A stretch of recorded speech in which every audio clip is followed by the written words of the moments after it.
नमस्कार। Unacademy IAS में आप सभी का स्वागत है।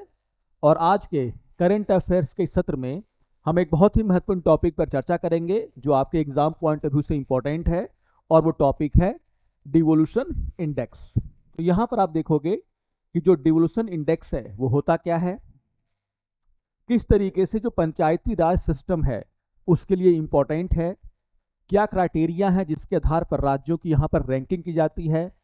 तो इन सभी मुद्दों पर हम लोग आज के इस सत्र में चर्चा करने वाले हैं।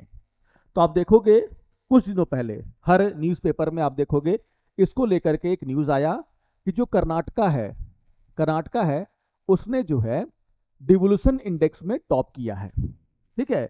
और इसके अलावा बताया गया कि जो केरला और जो तमिलनाडु हैं वो इस इंडेक्स में सेकेंड एंड थर्ड स्पॉट पर आए हैं। यानी कि कर्नाटका नंबर 1, नंबर 2 पर आप देखोगे कौन है, केरला, और नंबर 3 रैंकिंग पर आया है कौन, तमिलनाडु। तो ये एक न्यूज़ आपके जेहन में आई होगी, काफ़ी सारे न्यूज़पेपर ने इसको डिटेल में क्या किया है, छापा है। तो आप देखोगे हमें समझना ये है कि आखिर ये डिवोल्यूशन इंडेक्स है क्या, इसको निकालता कौन है, क्या क्राइटेरिया है और इसका क्या महत्व है। इन्हीं पर हमें क्या करना है, फोकस करना है एग्जाम पॉइंट ऑफ व्यू से। तो आप देखोगे कि जब हम आगे बढ़ते हैं तो अगर हम बात करते हैं इस पूरे के पूरे रिपोर्ट की, तो इसको हम लोग क्या बोलते हैं, इसका फुल नाम क्या है, status of devolution to panchayat in states, है ना। तो ये एक रैंकिंग है जिसका जो रिपोर्ट है उसका पूरा नाम क्या है, जो रिपोर्ट है टाइटल नाम क्या है, status of devolution to panchayat in states, यानी कि राज्यों में पंचायतों का अंतरण की स्थिति हिंदी में बोलते हैं। ठीक है। तो ये जो रैंकिंग है या फिर ये जो रिपोर्ट है वो पंचायतों को लेकर के है कि आखिर अपने अपने स्टेट में पंचायतों को कितना अधिकार दिया जा रहा है, किसके द्वारा, राज्यों के द्वारा। तो ये उस बात की चर्चा करता है कि आखिर कौन सा स्टेट अपने स्टेट के अंदर पंचायतों को आगे बढ़ाने का काम कर रहा है, उसको ज़्यादा ताकत दे रहा है। और यहाँ पर हम लोग क्या करते हैं, कंपैरिजन करते हैं कि आखिर कौन सा स्टेट जो पैरामीटर्स हैं उसमें कितना अच्छा कर रहे हैं, और उसके आधार पर क्या मिलती है, रैंकिंग, जिसमें आपने देखा कि नंबर 1 कौन आया है, आपका कर्नाटका, सेकंड पर कौन है, केरला, और थर्ड पर कौन है, तो आपका तमिलनाडु। तो सबसे पहले तो आपको ये ध्यान में रखना है कि आखिर इस रिपोर्ट का नाम क्या है। इसके अलावा आप देखोगे कि महत्व क्या है। जैसे मैंने कहा कि आखिर डिवोल्यूशन इंडेक्स का मतलब क्या है, तो आप सभी जानते होंगे जब आप पढ़ते होंगे पंचायती राज के बारे में, जो कि 73rd अमेंडमेंट के द्वारा क्या किया गया, हमारे देश में लागू किया गया। तो उसका सपना क्या था, किस चीज को लागू करने के लिए हमने 73rd अमेंडमेंट किया, तो हम लोग बोलते हैं डिवोल्यूशन ऑफ पावर। हमारा मेन मकसद क्या था कि जो पावर का कंसंट्रेशन है वो कुछ लोगों के हाथों में नहीं होना चाहिए, जैसे केंद्र सरकार के पास नहीं होना चाहिए, राज्य सरकारों के पास नहीं होना चाहिए, बल्कि हम क्या करें, एक थर्ड लेयर बनाएं सरकार का, और वहां पर उसके माध्यम से, थर्ड लेयर के माध्यम से लोगों तक जो है ये शक्ति पहुंचाएं कि किस तरीके से लोकल डेवलपमेंट का काम करना है। तो उसको बोलते हैं डिवोल्यूशन ऑफ पावर, यानी कि शक्ति का विकेंद्रीकरण। तो आपसे ये क्वेश्चन बार बार पूछा जाता है, यूपीएससी ने भी पूछा, बीपीएससी ने भी पूछा कि पंचायती राज सिस्टम क्यों लागू किया गया। तो सबसे बड़ा मकसद क्या था, डिवोल्यूशन ऑफ पावर का। तो डिवोल्यूशन ऑफ पावर का मतलब क्या आप सभी जानते हैं, 7th शेड्यूल, जहां पर केंद्र की सूची है, यानी कि वो सब्जेक्ट जिस पर केवल और केवल सेंटर क्या कर सकता है, कानून बना सकता है, नियम बना सकता है। एक आपका स्टेट सब्जेक्ट है जिसमें स्टेट गवर्नमेंट क्या करती है, काम करती है, और एक का आपका है समवर्ती सूची, जिसमें दोनों मिलकर के क्या करते हैं, काम करते हैं। तो कहने का मतलब ये है कि ठीक है, विषय बांटे गए केंद्र के बीच में और राज्यों के बीच में, लेकिन क्या इससे धरातल पर, गांव के लेवल पर, लोकल लेवल पर क्या इससे फायदा हो रहा है। तो आप देखोगे ये पूरी की पूरी थ्योरी पंचायत की क्या कहती है कि लोगों के हाथों में कुछ अधिकार रहने चाहिए। जैसे आपके गांव में सड़क की कमी है, तो आपका मेन मुद्दा क्या है कि कैसे आपके गांव में सड़क हो। स्टेट गवर्नमेंट को ये नहीं पता कि किस गांव में क्या कमियां हैं, सेंटर को नहीं पता। तो गांव के लोगों को आप क्या दीजिए, अधिकार दीजिए, ग्राम सभा लगाइए, और ग्राम सभा में ये तय हो कि आखिर उस एरिया के गांव में क्या कमियां हैं, और लोग डेवलपमेंट में सबसे पहले किसको देखना चाहते हैं, कि सड़क बनवाना चाहते हैं, कि स्कूल बनवाना चाहते हैं, ये चीजें। तो लोकल डेवलपमेंट के मुद्दों को हम क्या करें, डील कर पाए। पंचायती राज का ये सबसे एम जो मुख्य मुद्दा है ये है। तो इसका मतलब है कि हमने पंचायतों को जो लागू किया उसका मेन मकसद क्या था, डिवोल्यूशन ऑफ पावर, शक्तियों का क्या, विकेंद्रीकरण। तो क्या हम इसमें कामयाब हो पाए हैं? क्योंकि आप देखोगे इसमें क्या कहा जा रहा है कि जो पंचायत हैं उनको क्या कीजिए, अधिकार दीजिए, उनको शक्ति दीजिए, ताकि जो भी सब्जेक्ट उनको सौंपे गए हैं उस पर वो क्या कर सके, अच्छा काम कर सके। ये हमें क्या करना है, प्रयास करना है। और इसके लिए हमें हमें क्या करना है, राज्यों को इनकरेज। आप सभी जानते हैं कि जब हम बात करते हैं पंचायतों के इलेक्शन की, या फिर जब हम बात करते हैं पंचायतों में रिजर्वेशन की, तो हर पंचायत में आप लगभग क्या है, इन टॉपिक्स पर जो है एक तरह के कानून है कि हर 5 साल पर क्या होना चाहिए, पंचायतों का इलेक्शन होना चाहिए, महिलाओं को उसमें क्या देना है, आरक्षण देना है। तो ये कुछ ऐसे सब्जेक्ट हैं जहां पर आप देखोगे पूरे देश में जो पंचायतें हैं उनमें लगभग समान क्या है, नियम है। लेकिन अन्य जो पावर हैं, जैसे मैं कह रहा हूं कि कोई पंचायत जो स्टेट है वो क्या करता है, किसी पंचायत को टैक्स लेने का अधिकार देता है। कहीं पर आप देखोगे पंचायतों को ज़्यादा टैक्स लेने का अधिकार नहीं है। कहीं कहीं हमने क्या देखा कि कोई स्टेट क्या करता है, पंचायतें अच्छी तरीके से काम करें तो स्टाफ की भर्ती कर रहे हैं, उनको ज़्यादा जो है वित्त की समस्या ना हो तो उनको टैक्स लेने का पावर दे रहे हैं। सरकार क्या कर रही है, ज़्यादा पैसा उनको दे रही है। लेकिन कुछ स्टेट में हम क्या देखते हैं कि पंचायतों को उस तरह के अधिकार नहीं मिले हुए हैं, तो उनके पास क्या है, वित्त की कमी है, स्टाफ की कमी है, तो डेवलपमेंट में क्या है, वो मार खा जाते हैं। तो पूरे आप देखोगे इंडिया में हर स्टेट में जो पंचायतें हैं उसमें पावर में आपको डिफरेंसेस मिलेंगे, क्योंकि ये काम किसको दे दिया गया, राज्यों को दे दिया गया, स्टेट को दे दिया गया कि वो बाकी मामलों में, इलेक्शन का प्रोसेस को छोड़ करके बाकी मामलों में क्या करें, अपने नियम बनाएं। तो आप देखोगे कि हमें करना क्या है, हमें राज्यों को इनकरेज करना है किस तरीके से पंचायती राज सिस्टम को क्या किया जाए और अच्छा बनाया जाए, कैसे उनकी अकाउंटेबिलिटी यानी कि जवाबदेही, कैसे उनमें जो एफिशिएंसी है उसको बढ़ावा दिया जाए।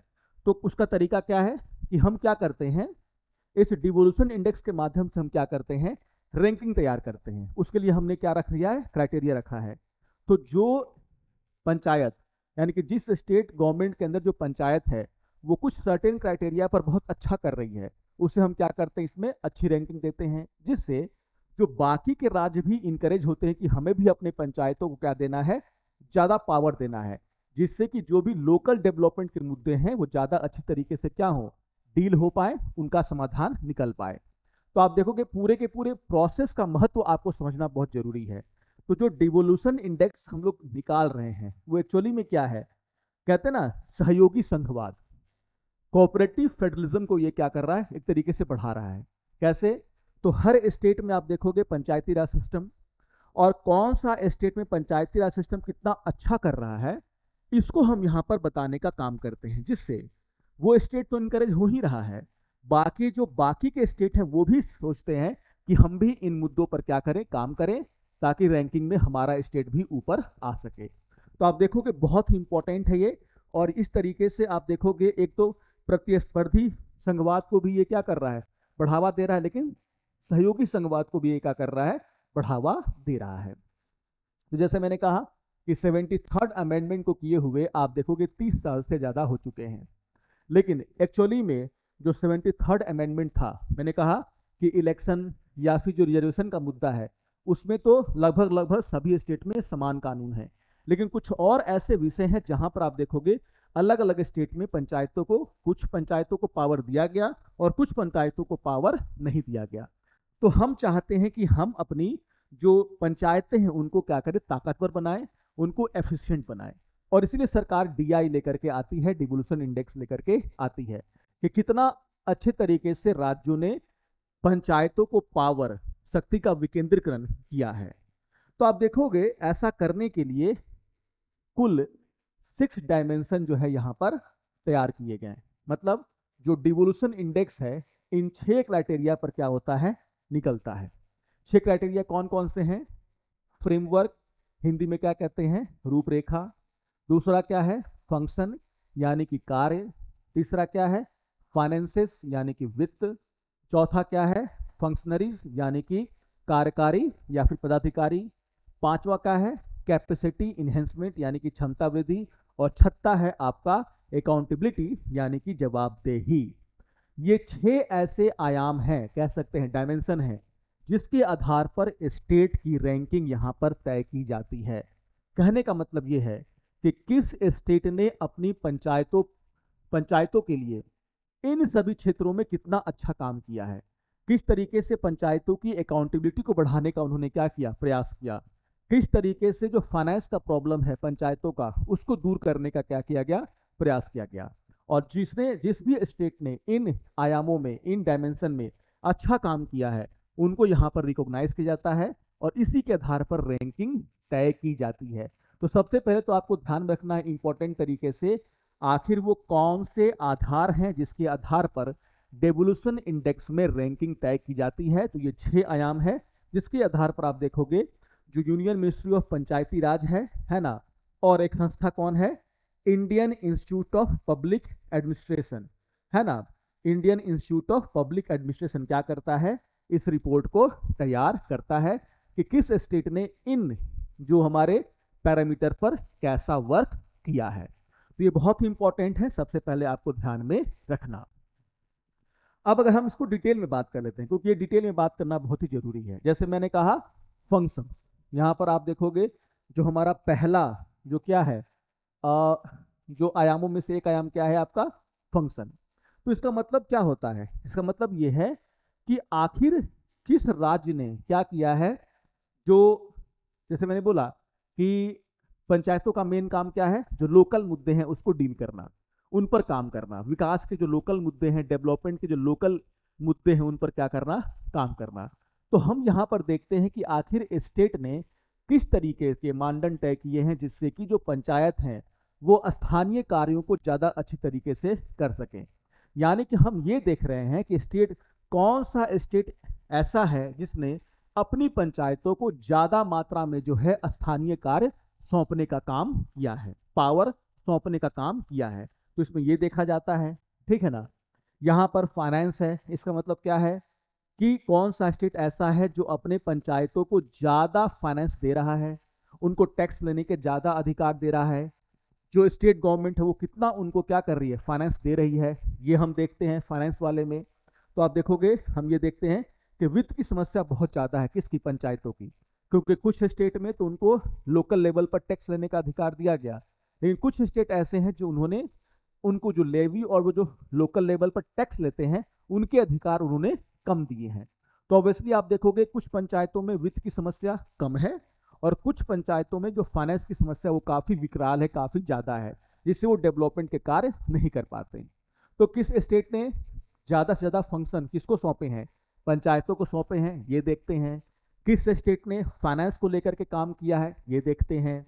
यहाँ पर हम लोग ये भी देखते हैं कि आखिर कौन सा स्टेट ऐसा है जिसने पंचायतों की जो अकाउंटेबिलिटी है यानी कि जो जवाबदेही है उसको बढ़ाने का काम किया।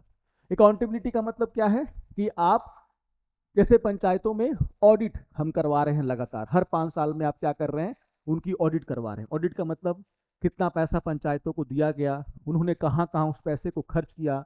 इसके अलावा आप क्या कर रहे हैं, सोशल ऑडिट करवा रहे हैं, मतलब जो पंचायतों के द्वारा काम किए जा रहे हैं जिसका दावा वो कर रही हैं उसका सोशल ऑडिट करवाना। सोशल ऑडिट का मतलब क्या कि लोग ही बता देंगे कि आपको वो कार्य हुआ है या नहीं, तो सोशल ऑडिट करवाया जा रहा है ना। ग्राम सभा सही तरीके से चल रही है कि नहीं चल रही है, यानी कि आप क्या कर रहे हैं, ट्रांसपेरेंसी, एंटी करप्शन के लिए आपने कितना कदम उठाया है पंचायतों में, है ना।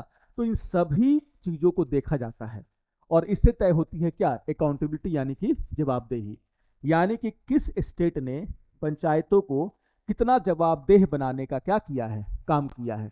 तो जवाबदेही कैसे तय होती है, जब आप हर काम का ब्यौरा जो है उससे लेंगे, यानी कि ऑडिट करवा रहे हैं, समय पर ऑडिट हो रही है, सोशल ऑडिट हो रहा है, वहाँ पर भ्रष्टाचार को कम करने के लिए कदम उठाए जा रहे हैं, मतलब आपको एंटी करप्शन के लिए आपने कितना कदम उठाया है, ट्रांसपेरेंसी के लिए कितना कदम उठाया है। तो ये सारी बातें जो हैं अगर आप कर रहे हैं अच्छे तरीके से, यानी कि आपका स्टेट जो है वो पंचायतों में अकाउंटेबिलिटी को क्या कर रहा है, बढ़ावा दे रहा है। तो ये एक बहुत ही बड़ा मुद्दा है जिसके आधार पर रैंकिंग तय की जाती है। तो आपको समझना है कि अकाउंटेबिलिटी का मतलब क्या है, किस आधार पर हम चेक करेंगे कि कौन सा पंचायत अकाउंटेबिलिटी उसमें ज़्यादा है। तो जब हम देखेंगे कि पंचायतों में लगातार ऑडिट हो रहे हैं, पंचायतों में लगातार सोशल ऑडिट हो रहे हैं, ग्राम सभा ठीक तरीके से क्या कर रही है, कामकाज कर रही है, पारदर्शिता को लाने की कोशिश की जा रही है, एंटी करप्शन के लिए काम किया जा रहा है ना, पंचायत असेसमेंट हो रहा है, हर जो प्रोग्राम चल रहा है उसका क्या हो रहा है, अच्छी तरीके से असेसमेंट हो रहा है। तो ये सारे काम जो है ना, अगर आप कर रहे हैं, प्रोत्साहन का मतलब क्या है कि अगर कोई अच्छा काम कर रहा है तो उसको इंसेंटिव देना, प्रोत्साहन देना। तो ये सारे काम अगर आप अच्छे तरीके से कर रहे हैं, कौन सा स्टेट ये अच्छा तरीके से कर रहा है, इसका मतलब उसके पंचायत में अकाउंटेबिलिटी क्या है, उतनी ज़्यादा है। तो इसके आधार पर आप देखोगे रैंकिंग तय होती है। यहाँ पर मैंने फंक्शनरीज का नाम लिया था, एक क्या था हमारा क्राइटेरिया, फंक्शनरीज। इसका मतलब क्या होता है, आप देखोगे पंचायतों की समस्याओं को जब आप पढ़ोगे तो एक समस्या क्या है, ट्रेंड स्टाफ की कमी। पंचायतों को पता है कि ये एक प्रॉब्लम है जो उनके गांव को या उनके पंचायत में जो गांव है उनको झेलना पड़ रहा है, लेकिन उनके पास एक्सपर्ट नहीं है उस प्रॉब्लम को दूर करने के लिए। तो कहने का मतलब ये है कि इसमें की इंडिकेटर क्या क्या है, क्या क्या है, कहा जाता है कि फिजिकल इंफ्रास्ट्रक्चर, यानी कि क्या पंचायत भवन है, पंचायत भवन है तो वहाँ पर सारी सुविधाएं हैं, इंटरनेट की सुविधा है कि नहीं, वहाँ पर अच्छे तरीके से काम हो सकता है कि नहीं, तो क्या फिजिकल इंफ्रास्ट्रक्चर आपके पंचायतों में ठीक है ना, ई कनेक्टिविटी है कि नहीं, वही जो हम लोग बात कर रहे थे, ई कनेक्टिविटी मतलब क्या कि पंचायतों में इंटरनेट की व्यवस्था है कि नहीं, तभी तो आप बहुत सारे जानकारियाँ ले पाएंगे कि सरकार आपके लिए क्या कर रही है। तो हम इसमें क्या देखते हैं, हम देखते हैं भौतिक बुनियादी ढांचा, इसमें पंचायत की बिल्डिंग आती है, उसमें सुविधाएं आता है। फिर क्या देख रहे हैं, ई कनेक्टिविटी। दूसरा क्या देख रहे हैं, पंचायतों के अधिकारी, मतलब जो पंचायत में ऑफिशियल्स हैं वो उचित मात्रा में है कि नहीं, क्या वो सही तरीके से काम कर रहे हैं कि नहीं, तो पंचायत ऑफिशियल्स की संख्या देखते हैं, है ना। Sanction and actual staff position, मतलब पंचायत में अगर आप काम तभी होगा जब सही मात्रा में क्या होंगे, कर्मचारी होंगे।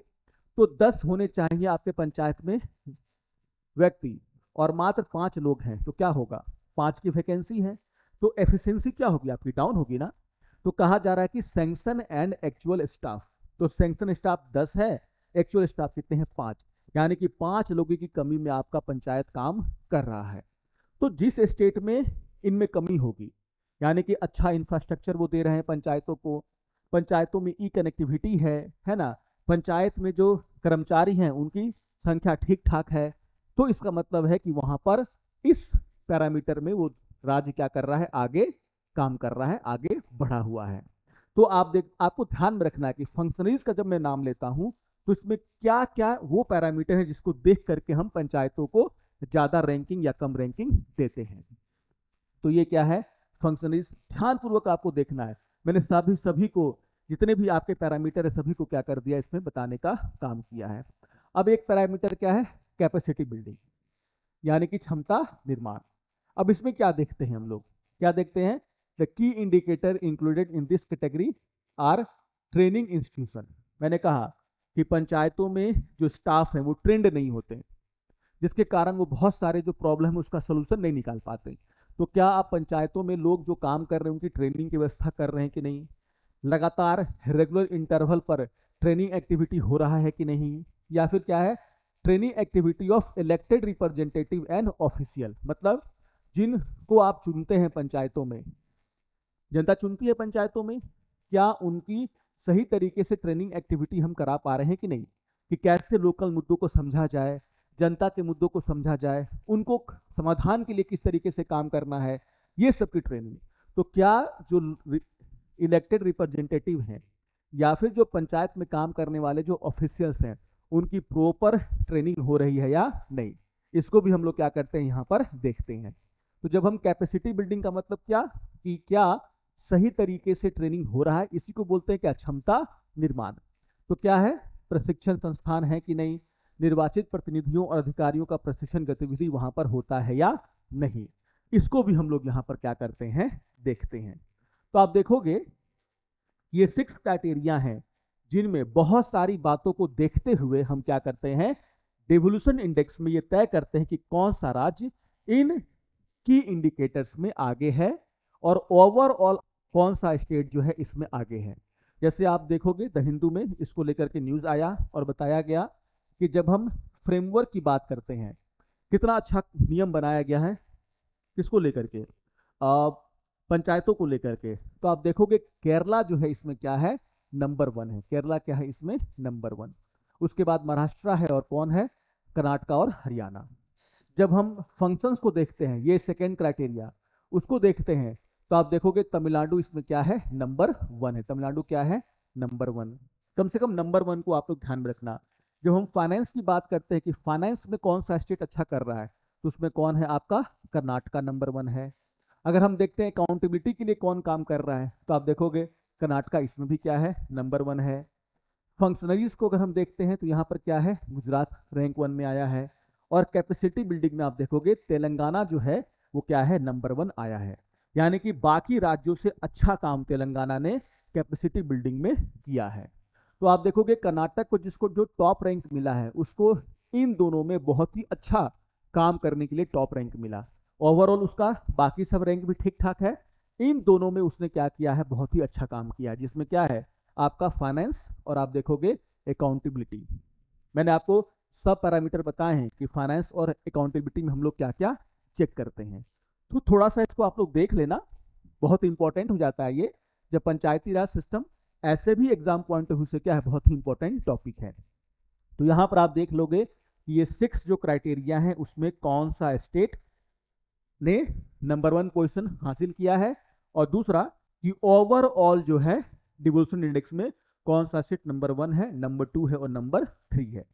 मैं यहाँ पर आपको बता भी दे रहा हूँ, अगर आप देखोगे तो ओवरऑल जो 10 स्टेट हैं उसके नाम यहाँ पर दिए गए हैं।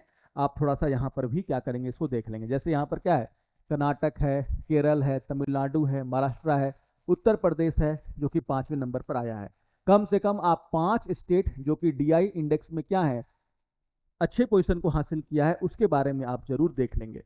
और अगर आप स्टेट पीसेस की तैयारी कर रहे हैं तो आपको देखना है कि बिहार का रैंकिंग क्या है, क्या बिहार यहाँ पर टॉप 10 में है, तो बिल्कुल भी आप देखोगे बिहार का जो है रैंकिंग यहाँ पर टॉप 10 में नहीं है। ठीक है, तो डीआई इंडेक्स में कौन सा स्टेट आया है, कम से कम टॉप 5 आप लोग ध्यान में रखेंगे। यहाँ यूपी ने जो है अच्छी खासी छलांग जो है मारी है, इसका मतलब उसने पंचायती राज को ठीक करने में काफी जो है काम किया है। तो जो पंचायती राज इंस्टीट्यूशन है उसके लिए वो क्या कर रहा है, काफी वर्क कर रहा है। कुछ और हाइलाइट्स हैं जिसको कि आपको ध्यान में रखना है इस पूरे न्यूज में। जैसे आप देखोगे क्या कहा जा रहा है कि जो रिपोर्ट आई है उसमें यह कहा गया है कि 2013 से लेकर के 2021-22 की अवधि में, ये 10 सालों में आप देखोगे कि सभी स्टेट ने पंचायती राज में सुधार करने का क्या किया है, प्रयास किया है। और जो ओवरऑल रैंकिंग है, वो ओवरऑल रैंकिंग सभी स्टेट की वो 39.9% से बढ़कर कितना हो गया है, 43.9%। यानी कि आप 100 के जितना पास जाएंगे ना, 0 से 100 के बीच में रैंकिंग होती है परसेंट, 100 के जितना पास जाएंगे इसका मतलब आप पंचायतों को सुधारने के लिए ज़्यादा अच्छा काम कर रहे हैं।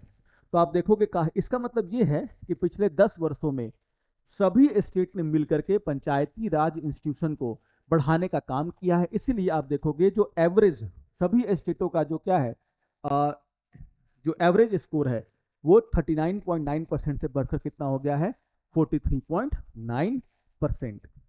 यहाँ पर यह भी कहा गया है कि जो राष्ट्रीय ग्राम स्वराज अभियान है उसके चलते भी आप देखोगे पंचायतों का जो वर्क कल्चर है उसमें क्या हुआ है, चेंजेस आया है।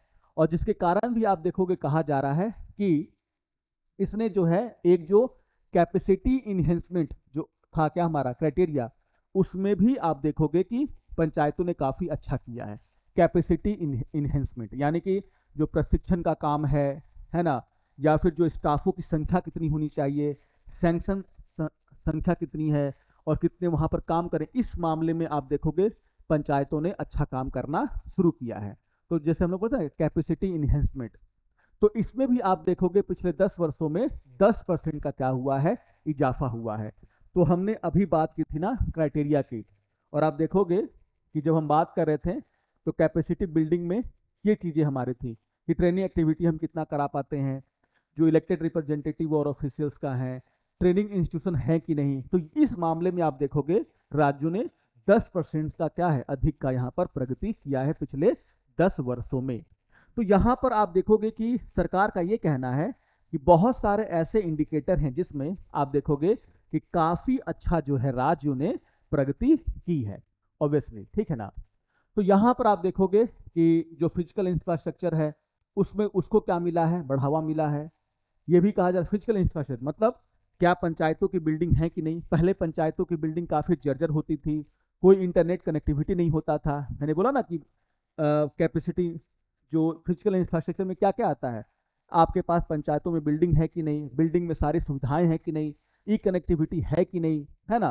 तो ये सारी चीजें आपके फिजिकल इंफ्रास्ट्रक्चर में आ जाती है।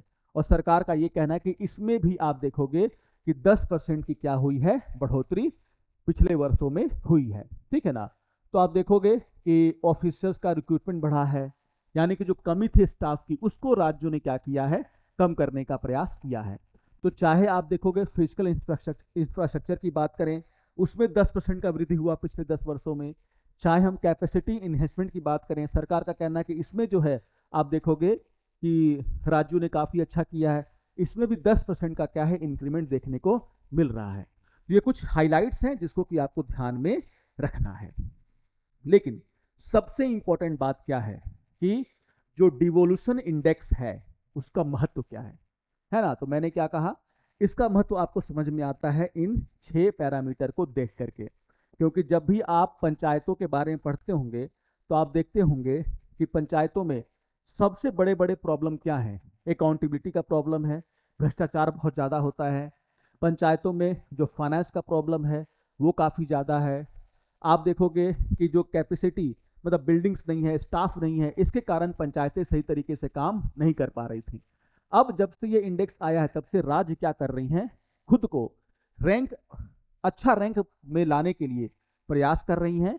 और इन 6 जो इंपॉर्टेंट पैरामीटर्स हैं उन पर राज्य क्या कर रही हैं, काफी अच्छा काम कर रही हैं, ताकि जो इंडेक्स है उसमें वो ऊपर आ सके। इसी को हम लोग बोलते हैं क्या, प्रतिस्पर्धा भी। प्रतिस्पर्धा क्यों, क्योंकि हम चाहते हैं कि हमारी रैंकिंग क्या हो, ज्यादा अच्छी हो। और सहयोगी संघवाद का मतलब क्या, कि हम प्रतिस्पर्धी तो हैं लेकिन हम एक तरीके से केंद्र क्या कर रहा है, प्रतिस्पर्धा के माध्यम से राज्यों में कैपेसिटी बिल्डिंग पर काम कर रहा है, पंचायतों में जो कमियां थी उसको दूर करने का काम कर रहा है। तो ये टकराव नहीं पैदा कर रहा, बल्कि ये केंद्र और राज्य के बीच में जो सहयोगी संघवाद है, जो कोऑपरेटिव फेडरलिज्म है, उसको क्या कर रहा है, बढ़ावा दे रहा है।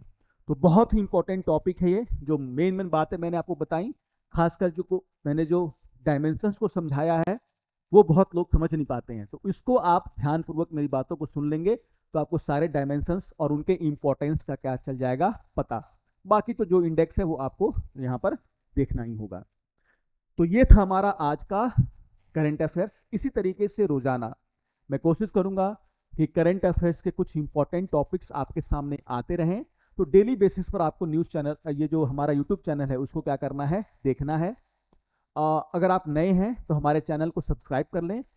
अगर आप बीपीएससी की तैयारी कर रहे हैं, अगर आप यूपीएससी की तैयारी कर रहे हैं, सभी के लिए यहाँ पर इंपॉर्टेंट न्यूज़ आता रहेगा डेली बेसिस पर। तो अगर आपको ये आज का सत्र अच्छा लगे तो ज़रूर आप इसको लाइक कीजिए, अपने कमेंट हमें दीजिए।